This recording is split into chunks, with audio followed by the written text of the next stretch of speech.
We are in webinar mode, so that means your cameras and your microphones are turned off. However, if you want to ask a question, there's a feature at the bottom called Q&A, and you can ask your question there. When you send the question, it should be visible to everyone on the program today. But if you would like to send it anonymously, there is an option in the Q&A section to do that as well. You can also use the chat feature available, which you can use to send me or another speaker a message directly. Second, I want to say thank you to a few groups and people. Thank you to our generous sponsors and individual donors who were able to donate this year. Your donations make this event and the rest of our other HIV and AIDS awareness outreach events and programs possible throughout the year. Thank you to the HIV and AIDS Working Group for all their hard work leading up to this event. And of course, thank you to all the participants on the call today. We've got 84 right now. And we want to thank you for being here to show your support and help us raise awareness about HIV, especially in the Mon Valley. We appreciate all of you being here today. As I said earlier, this is our 20th year, and we are so excited to still be able to host this event. Today, we're going to hear from a few different speakers, and in between, there will be some chances to win prizes. So stay alert for your chance to win. I also encourage you to ask questions to help increase your chances of winning a prize. So to start out, Sean DeYoung is here from Allies for Health and Wellbeing, and he's going to give us an update on the efforts surrounding HIV outreach, testing, and services here in the Mon Valley. Sean, go ahead. Well, good morning, and Abby, thank you for having me. For those of you who don't know who I am, I'm Sean DeYoung. I'm the CEO of Allies for Health and Wellbeing, which up until about 3 years ago was the Pittsburgh AIDS Task Force. We are the largest and oldest HIV service organization in Southwest Pennsylvania. So we do a lot of HIV testing. One thing that I would like to just say is obviously this pandemic has really made an impact on our outreach efforts. Obviously we can't get out to the places that we used to do outreach testing. And that's something that we're really hoping that we can ramp up in the coming months as hopefully we start getting a better handle on the COVID cases in our area. I can say we're really excited that we did purchase an outreach testing vehicle for our program, which is currently being outfitted with all the tables and equipment that it needs. So we're hoping that in November, December, we'll be able to get that out on the streets in the different locations to do testing. I am happy to report that we did resume testing in our site. We do test 6 days a week at Allies in East Liberty.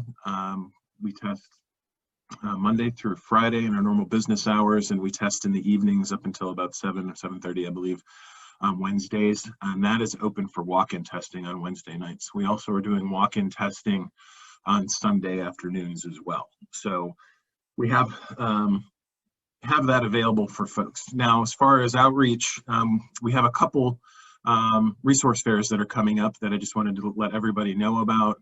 We'll be testing on October 5th at the Persad Center in Lawrenceville. It's a Narcan giveaway and resource fair. And we're also going to be doing one in Duquesne at City Park on Grand Avenue on October 10th. So please get the word out there. That's also a Narcan giveaway event as well. But we'll be giving out information and testing for HIV and hepatitis C. I did want to let everybody know, obviously we have amazing tools to combat HIV that we need to continue to promote and let people know about and get the word out that goes along with testing. So letting people know about PrEP, pre-exposure prophylaxis, which is a one-a-day pill, either Truvada or Descovy, that if taken every day can block the transmission of HIV. That along with treatment for people living with HIV. We know that if we can get people into care, find those people that are not in care, get them into care and get them on their medications for HIV, we can get people to an undetectable viral load. And if we can do that, they can't transmit the virus. So we need to get that out there, make people aware of it, continue to work on destigmatization, You know, this isn't a death sentence. We can get people into care and make people healthy. I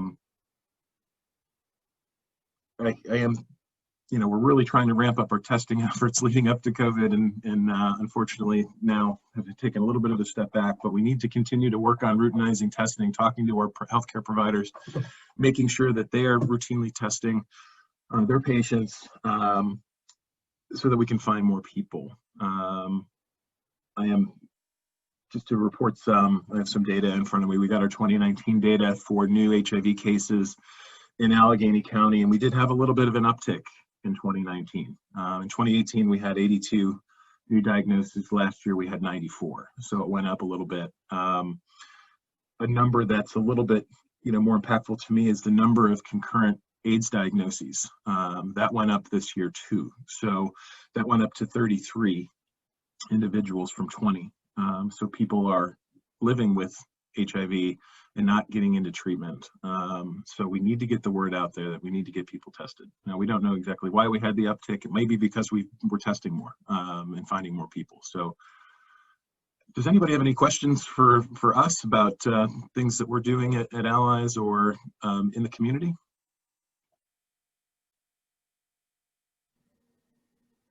So please feel free to use that Q&A function at the bottom of your screen. You can go ahead and type your questions in there if you have any. I'll give you all a couple seconds to see if there's any. The other thing I'd like to report is we're going to be expanding our telehealth platform. For those of you that don't know, our health clinic actually launched our telehealth platform at the beginning of the pandemic, but we're really going to make a large effort in the next year to expand rural teleprep. Getting out into the outlying areas and educating folks. We're partnering with the state of Pennsylvania, and they're going to navigate people to us because we have a good telehealth platform. So please spread the word about that. And what we're going to be doing with folks that are out in the outlying communities is, I think we're going to be using home testing kits. So people don't have to come all the way into Pittsburgh to get, you know, blood draw or rapid test. We'll be able to do that at home. And also that once we get our mobile vehicle out, we're hoping to be able to get out into the rural communities for teleprep opportunities as well. This is so weird not being in front of everybody. I miss seeing all your faces. So thank you, Sean, for those updates.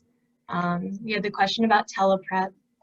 And then there's just a general question about how the walk's going to work this year. So we're going to have a couple of speakers, and then at the end there will be time for you to go out and walk, but that will be on your own, and that will be after the virtual event. So just so everybody is aware. I don't see Boniface on this call, but thank you, Sean, for sharing those updates about what's going on in the Mon Valley. And while, you know, oh, wait, there's Boniface. Okay, while a lot has been done to educate the public, encourage prevention, and provide supportive services and care to those living with HIV, we are still losing loved ones to HIV, and there is still always more work to be done. Hi, Boniface, can you hear us? We'll give Boniface one more minute. While we wait for him, I think at this time we are going to do our first raffle. So what I'm doing is I'm using a random number generator, and I'm picking random people off the list based on like what number you are in it. So our first winner today is Ed Sewick. So you have just won a $20 gift card.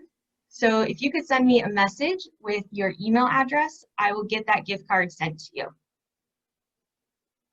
And then something that we thought was important to touch on this year is a topic that has caused a lot of stress and even fear for individuals wanting to learn more about HIV, or for those living with HIV who are seeking treatment or support, and that's HIV stigma.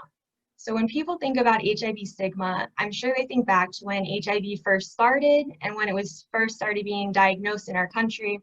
And it was when people didn't know a lot about HIV and AIDS, and accurate information really wasn't spread as easily as it can be today.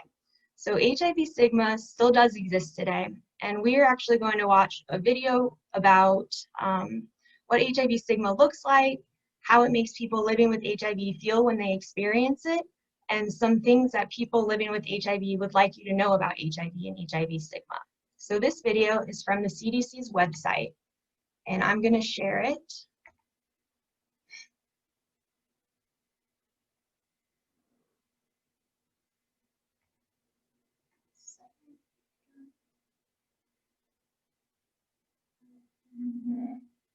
Sorry, one second.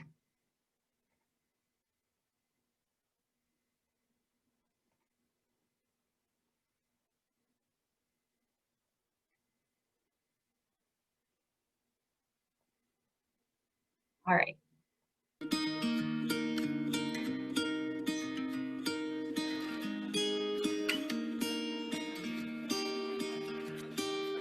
I'm Nestor. I was born HIV positive. I found out when I was 12, 13. Mi nombre es Ariana Lynn, soy una mujer trans latina que vive en Estados Unidos en el South con VIH desde 2006. My name is Anthony, I'm 53, I'm positive 21 years. My brother was HIV positive. When I first found out, time stopped for a minute. I'm Brenda, I'm 21, I'm from Milford, Pennsylvania. I was born HIV positive. Growing up, being the only one who is HIV positive in my family was very lonely and very confusing. My family comes from El Salvador. Born and raised in Brooklyn. Nashville, Tennessee. Chicago, Illinois. Colombian. Broward County. Port Jervis, New York. Savannah, Georgia. And Hollywood, Florida. Anyone can be affected by HIV. Black, white, gay, straight, it's all over. From the beginning, it was labeled as a deadly weapon disease and everything, where in reality, HIV is just a virus. It's the stigma that's a deadly disease.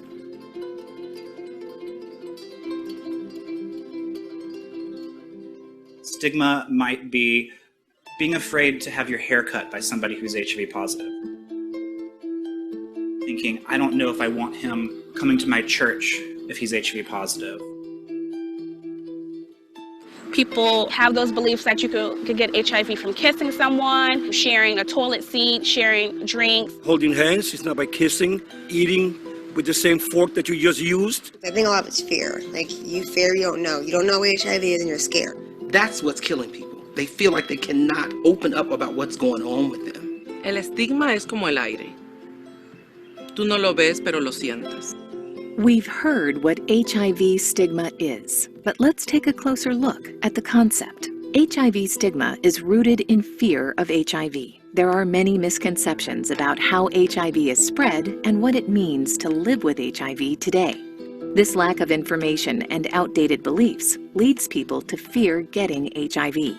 On top of fear, people think of HIV as a sexually transmitted disease that only certain types of people get. This leads to value judgments about people that are living with HIV. This combination of fear and judgment is the perfect storm that fuels HIV stigma. These painful displays of stigma can sometimes cause people living with HIV to believe the harmful ideas that others hold and to develop negative feelings and emotions about themselves.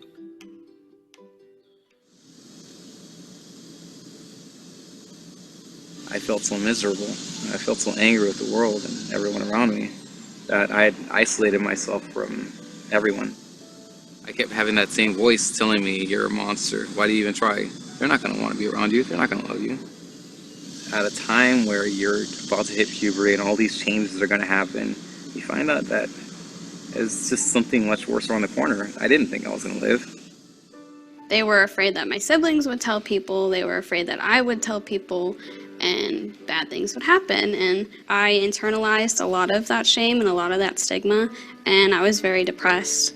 I stopped taking my medicine towards the end of high school. I didn't want to go to college. Like, I was convinced that I just wasn't supposed to be here. My parents kept it very secret. I'm positive 21 years. My ex was negative. We were together for 6 years, 7 years. His family, his friends said, why are you with him? Do you want to catch what he has? Why would you put yourself at risk? Mi nombre es Damaris Cruz, vivo en Deerfield Beach, Florida. Hace 27 años que tengo VIH. Salimos en un primer date y cuando dije que tenía VIH, se limpiaron al frente mío porque me habían tocado y me dejaron a pie. Lloré muchísimo y entonces mi mamá me dio, en ese momento, ¿no? Mi mamá me dio fuerza para salir adelante y para hablar de esta condición. I'm David L. Massey. I'm Johnny Lester. One of my family members came into my home about to unpack their clothes, and I see brand new towels. And so I said, oh, you didn't have to buy towels for the trip. I mean, we have towels. And she said, oh no, I always travel with brand new towels. And I had to remember that this was her first time after hearing that I was diagnosed. So I had to then put on my education hat and say, you know, it's not what you think it is. Better options for treating HIV have led to better health outcomes for those living with HIV.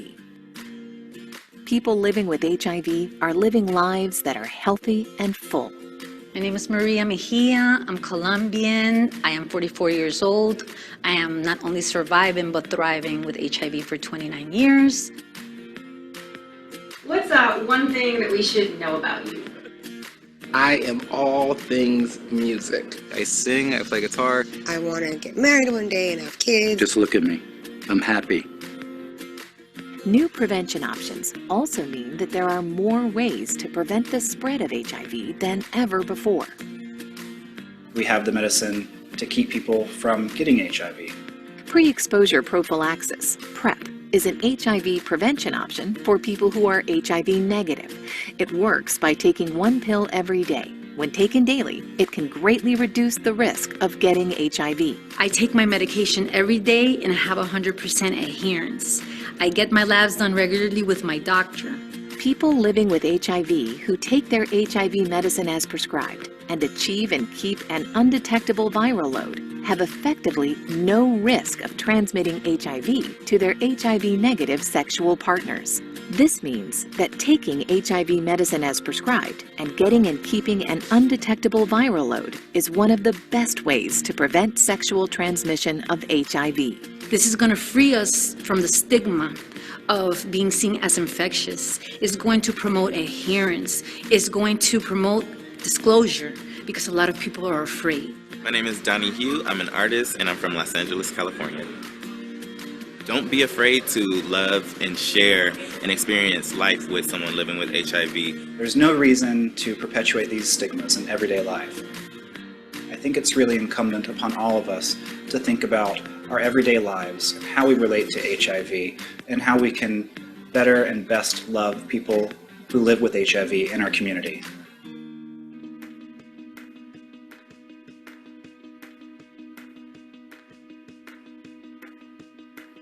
My mayor is HIV positive, and he started a support group. And so meeting them, it was the first time that I saw that people can live with HIV and they can be successful and they can have partners and be married and have kids and have families. My sisters, even though we were separated a lot because of foster care, they were always there for me.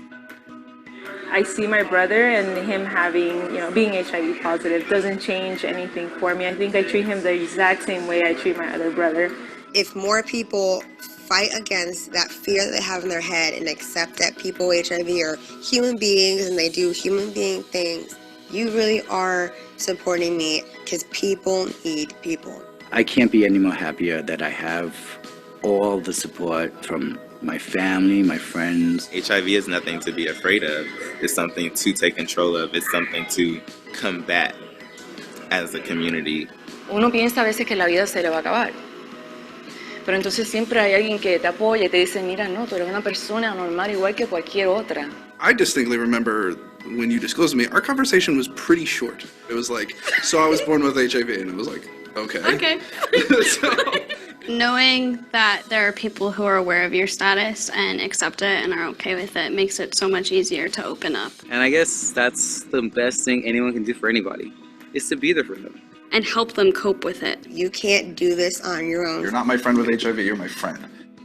People who are infected are no different than you. We bleed the same, we look the same, we dress the same, we act the same. There's no different. I think as easily as people talk about sports at the dinner table, you should be able to talk about HIV at the dinner table. Because I can learn more from her. To end stigma is no easy task. But what gives me hope is the fact that I can literally change the mindset of my family. And if I can change their mindset, I can change the world's mindset. The fact is that the first word in this virus is human, and that's what we are. And as humans, we love and we want to be loved. HIV doesn't define you. The stigma is bad for everyone. Love is the answer for everything. Let's stop HIV together. Learn how at cdc.gov/together.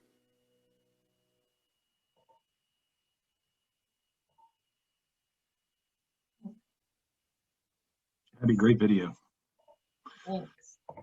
I did see a question in the chat or the Q&A that people might want to chime in on. It says, would you say that the stigma of being HIV positive is lessened in time or stayed the same? And I think it probably has lessened a little bit, but it's still really bad. And I think that's why we need to continue to press this message.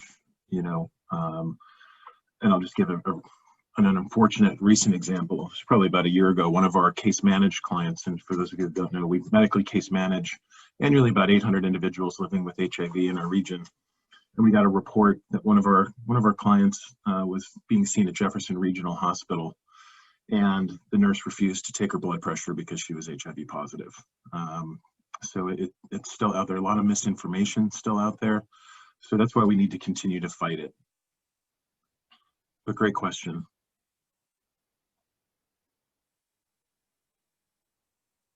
Hey, Boniface, are you there?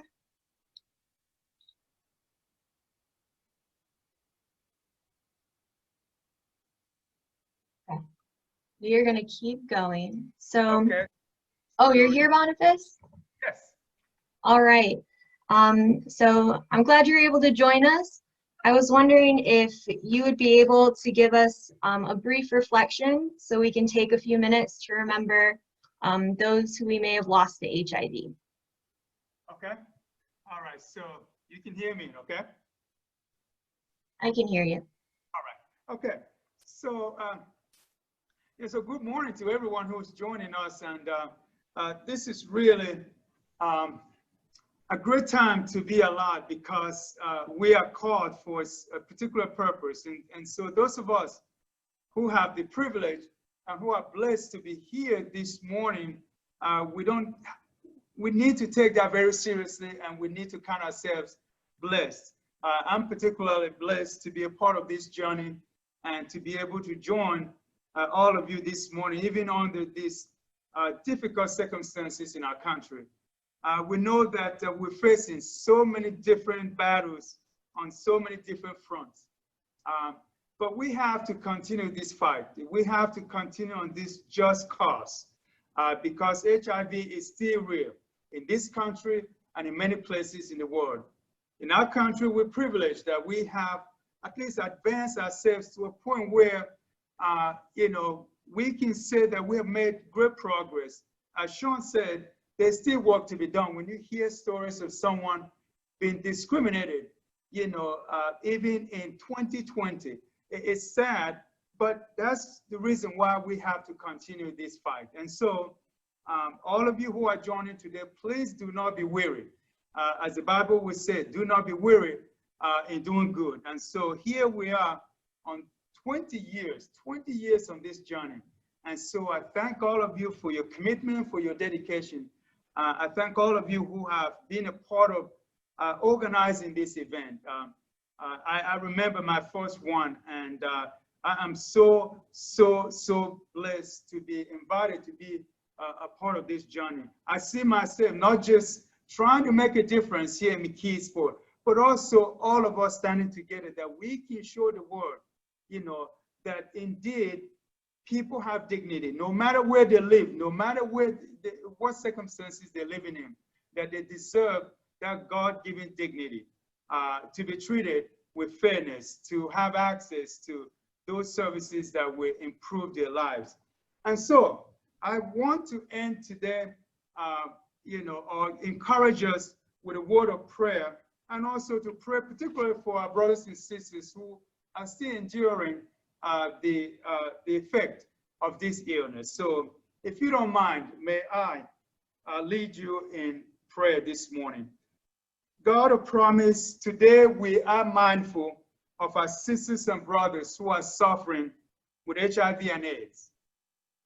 We ask your healing presence on millions of people living with the disease today, particularly children who are infected or who have been orphaned by the disease.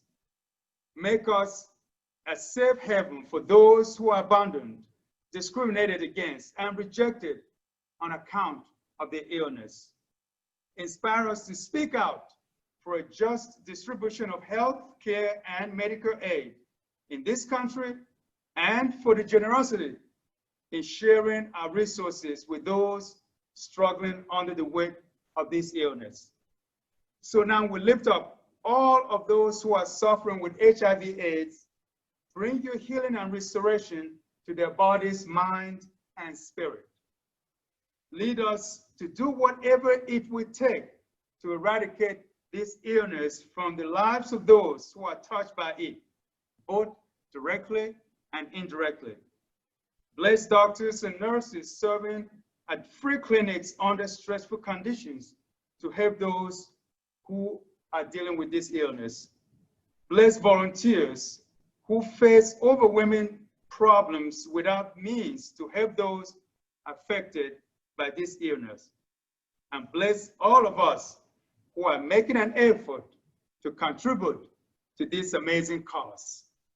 We offer this prayer, trusting in you, O God, and in your strength to continue to help us on this journey. Amen. Thank you, Boniface. Thank you. All right, so we just watched that video and we learned what HIV stigma can look like and how it can make individuals feel. To go off that, I'd like to introduce our next speakers, Christina Huey from Macedonia Face and Dr. Cara McAney from UPMC McKeesport Family Medicine Residency, and I believe she also has a resident with her as well. If you all want to introduce yourself and then give us some information about HIV 101 and prevention, that would be great. Hi everyone, can you hear me okay? My name's Dr. Ben Matei. I'm one of the family medicine residents working at UPMC. I'm doing a large part of my training in the HIV track with Dr. McAnany, who's also here today. And our goal is to kind of give you a brief introduction of HIV, how it's transmitted, how it can be treated, and things like that. So HIV stands for the human immunodeficiency virus. It is a virus that can cause AIDS, which stands for the acquired immunodeficiency syndrome. HIV first infected humans in sub-Saharan Africa at some point in the first half of the 20th century, when it was actually transmitted from chimpanzees when people came into contact with their blood. The virus eventually spread from beyond Africa to the United States, probably sometime in the mid to late 1970s. At the time, there was a lot of unusual cases of rare infections and cancers that began to be seen, and making it clear there was some sort of emerging pandemic at the time. And the virus was actually eventually discovered in 1983, which eventually led to a blood test and eventually a treatment for the disease. And recent statistics, so according to UNAIDS, there were approximately 38 million people across the globe with HIV/AIDS in 2019. And of those, 1.8 million were children under the age of 15 years old. So HIV is passed from person to person in several different ways, mainly through sexual contact, blood exposures, pregnancy, childbirth, and breastfeeding. So through sexual contact, for HIV to be spread, the semen, vaginal fluids, or blood of an infected person must enter the body of the uninfected person. This usually happens through vaginal or anal intercourse, Transmission, it can occur through oral sex, but is overwhelmingly rare for that to be done. It can be transmitted through blood, and that can be done through different ways. In the past, there was instances where it could be passed from blood transfusions. The risk of this is virtually non-existent in places where blood supply is routinely tested, like the United States. More commonly, it's transmitted through injection drug use when HIV negative users share needles or syringes with HIV positive users. It has been seen that healthcare workers can also be infected when they've been stuck with needles containing blood of someone living with HIV, although that transmission is also exceedingly rare. HIV-infected women can pass HIV to their infants during pregnancy, childbirth, or breastfeeding. Infants aren't infected at the time of the conception itself from an HIV positive man, but it can be done when the HIV positive man can infect the mother that way. So when it's not treated, HIV infections can cause progressive damage to the immune system and is almost universally fatal. It's important to remember this, even with the current ongoing COVID-19 pandemic, but HIV remains one of the world's most serious pandemics. And there are no immediate prospects for either a cure or a preventative vaccine. That being said, treatment today is highly effective, and as it was touched on before from the earlier speakers, its spread and its progression to AIDS is mostly preventable when therapy is available and affordable, which with the later speakers will touch on. Okay, thank you, Ben. So I'm going to take over now. I'm Dr. Kara McEnany. I'm a family medicine physician, and I also work at the McKeesport Family Medicine Center.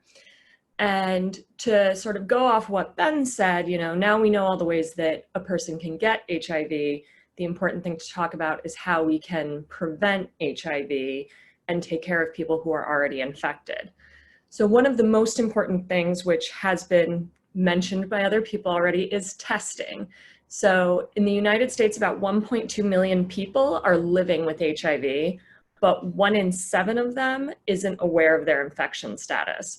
So it's really important to get tested regularly for HIV. The CDC recommends that everybody in their lifetime should get tested at least once. And then if there's any other possible exposure or any other risk, get repeat testing. And there are lots of local resources where you can go and get those tests. Once a person has tested positive, the next step is really making sure that people living with HIV get the care that they need and deserve. As was mentioned in the video, people who are living with HIV now have a lot of very, very good treatment options. Back in the 1980s and the 1990s, when HIV was first discovered and being treated, people had to take a lot of pills. They had a lot of side effects, and those could be very hard to take. And that's what I think stays in the minds of a lot of people still. But now we have a lot of very good options that are often 1 or 2 small pills once a day, and they have very little side effects. And the thing that's really amazing about these medications is they work so well that if a person takes their medication, the level of virus in their blood can usually go down within a few months to what we call undetectable. Now, what undetectable means is that when we do the blood test, the level of the virus in the blood is so low that we can't even count it. It is, however, still there. As Dr. Mattei said, unfortunately, we do not yet have a cure for HIV. So if a person stops taking their medications, the virus will increase again and be in their bloodstream again. But for as long as they're on their medications and that viral level is undetectable, they cannot transmit the virus to their sexual partners. And this is a huge difference that we've seen just in the last 2 decades. This is also true, Dr. Mattei mentioned that women who are living with HIV can pass HIV to their infants. But when women are on medication during their pregnancy, this is actually very, very rare. And usually women can have normal, healthy, uncomplicated pregnancies. and their infants usually need to take medication for about the first month after delivery, but it's very, very rare for a woman who is in treatment to have a child born living with HIV. The other important thing about getting people into treatment and making people aware of their status is also to know about other options to prevent HIV. So Sean mentioned earlier PrEP, which is pre-exposure prophylaxis. And what PrEP really is it is one pill. There are 2 different versions, but each has a couple of medications that work against HIV. And if a person takes them every day, if their body then comes into contact, if they're exposed to HIV, those medications can prevent the virus from really getting into their system. These medications are also very effective. There are lots of different ways to get it, lots of different local resources that I think Christina is going to touch on as well. And usually for patients, there are very few side effects of the medications that we use for PrEP. They just, need to come in every few months or so to get blood work or lab tests, or as Mr. DeYoung mentioned, sometimes we're now increasingly doing it through telehealth, where people can get access to resources that are closer to their homes and then talk with a doctor, a nurse practitioner, a physician assistant from there. So those are 2 of the main ways that we really focus on preventing HIV, both through treating people who have already been exposed and protecting their partners, and then also making sure that people who think they might be at risk, and anyone at risk would be a person who has multiple sexual partners or has a partner who has multiple sexual partners, a person who's using drugs or has a partner who's using drugs. And those are all people who would be good candidates for PrEP if that's something they're interested in. And I'm going to turn it over to Christina now. All right. Hello, everyone, and thank you, Dr. McInerney. So I'm Christina Huey, and I am the supervisor for the Adult Case Management Services at Macedonia Family and Community Enrichment Center. And where our vision is that everyone is living in a healthy and thriving community.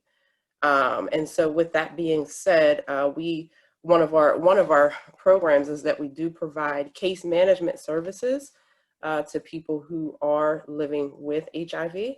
And so our goal, of course, is medical adherence. And so we're working with clients to make sure that they have all of the tools and all of the resources that they need in order to remain in treatment.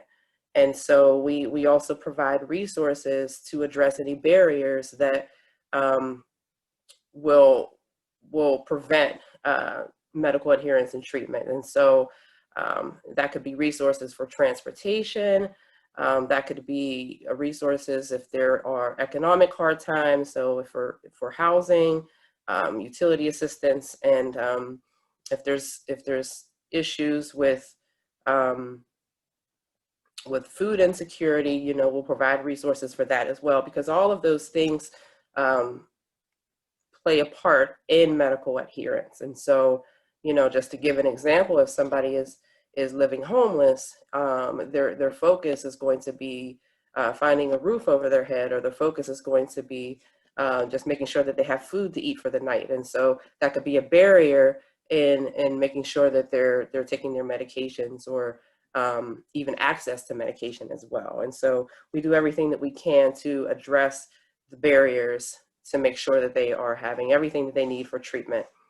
And so another part of that is stigma. We do see that even people living with HIV are faced with a lot of stigma when it comes to treatment. When it comes to finding housing, there's stigma with, if there's even, suspicion, they have to reveal their status for alternative housing, things like that. So we really have advocacy for people who are living with HIV as well. And so I'd just like to share, also stress just the importance of getting tested, as we have seen in the videos and from the different speakers that HIV, certainly does not discriminate. And so it doesn't discriminate based off of age or race or national origin. the only sure way to know that that one is living with HIV is the importance of getting tested. And so there are places in any area of the city and the county to be tested. I'll share, some of the resources, but also provide you with resources to go and find more clinics. So there is, Mr. Sean D. Young is here. There's Allies for Health and Wellbeing. There's Latterman Health Clinic. There is Metro Family Health Center. There are also Positive Health Clinic as well, which is Allegheny General Hospital. There is Central Outreach, and there is PACT Clinic as well. And of course, Macedonia FACE also provides HIV testing as well. And I'd also like to share where people, there's an extensive list of where people can get PrEP. And what I'll share is that AIDS Free Pittsburgh is a great resource for finding clinics to receive PrEP, but also to find places where people can be tested as well. And so just that's what I have to share today.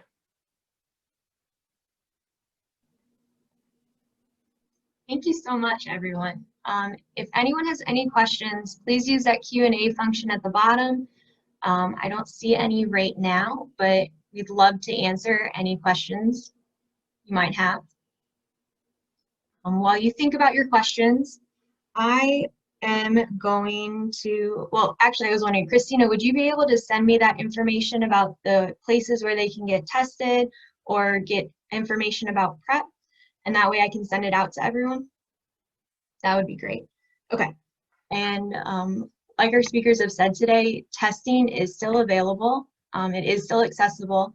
So if anybody is interested in getting tested, please let us know or use the information that I'll send out later in the email to access one of those testing sites. At this point, I'd like to announce some more winners and for our prizes and for the traveling trophy for this year. Our second and third prize winners, random winners, are Lynn Tatala and then Ray.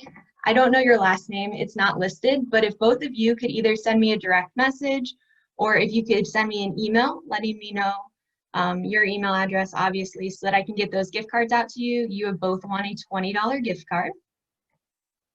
And then the winner for our grand prize is Marino Swanson. So you've just won a $50 gift card. And again, if you could send me your email in either a direct message here, or you can send it to me after the walk, that would be great. And I'll get that gift card to you as well. I also wanted to announce our social media prize winners. So leading up to the walk, you all had a chance to participate on social media by posting information about the walk or sharing information about HIV to help raise awareness. And the prize was a $15 gift card each week. So there were 4 weeks, so we have 4 winners. And our winners are Emily S., Sophia B., Saya S., and Ethan A. So thank you very much for helping to raise awareness about the walk and HIV in general.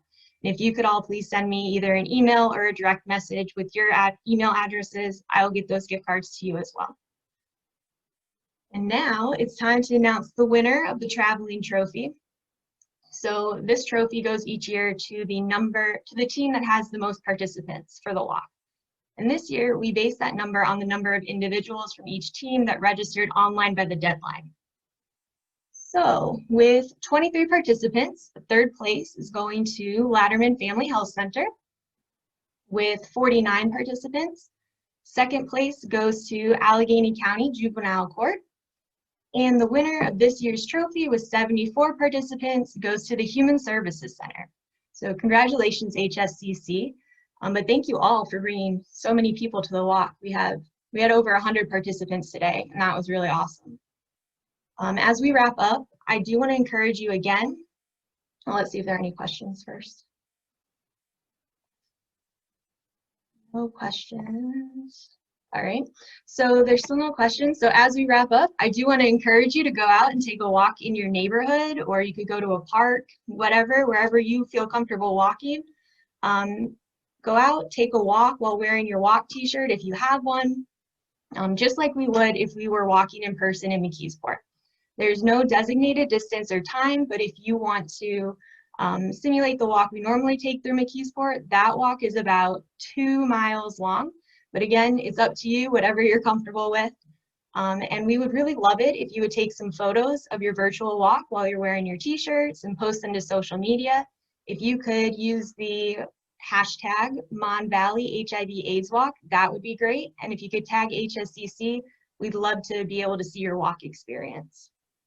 Hey, Abby, just wanted to bring up, there was a question in the Q&A that I typed an answer to, and the question disappeared. So I just want to say it verbally if people didn't see it. There was a question about whether or not there were support groups, and if anybody had speakers, because this individual was a speaker. And I can say pre-pandemic, we did have in-person support groups at Allies, or are constantly endeavoring to build those groups.